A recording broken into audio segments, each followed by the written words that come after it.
Страховка sug'urtachilar meni yomon ko'rib qolishi aniq, lekin menga farqi yo'q. Men xalq uchun harakat qilaman. 168 milliy strafovkani borib qildirganimizda bizga majburiy qilib o'tkazyapti. 56 milliy strafovkani yo'q qilib qo'ygan. Bugun sizlarga Road 24 o'zida, prilojeniyani o'zida 56 milliy strafovkani qilishni 10 minutda qilishni o'rgatib qo'yaman. Road 24 ilovamizga kirib olamiz. O'ng qo'lda pastda sozlamalar degan knopkani bosamiz. Kartalar, kartani qo'shish knopkasini bosamiz. Karta raqami, tugash sanasi, karta nomi bo'ldi qo'shiladi.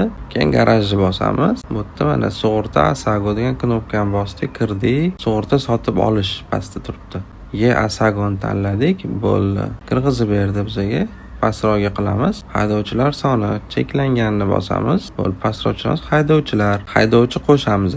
Haydovchining qarindoshligi. Men boshqa tanladim, misol uchun boshqa odam bo'lsa, tug'ilgan sanasini kirgizamiz, seriya, pasport raqami, qo'shishni bosaverasizlar faqat keyin.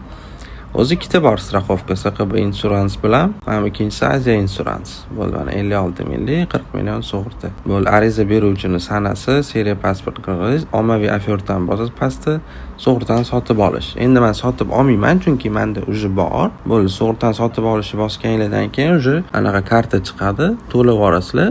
Bo'ldi, shu bilan. Strafovka qildirish kerak bo'lib yurgan yoki uje tugab qolayotgan do'stinglarga обязательно videoni jo'natib qo'yinglar, o'zingizlarga ham saqlanib qo'yinglar. Manfaatli bo'lsa, shtrafni bekordan bekorga to'lab yurmanglar bu narsa uchun.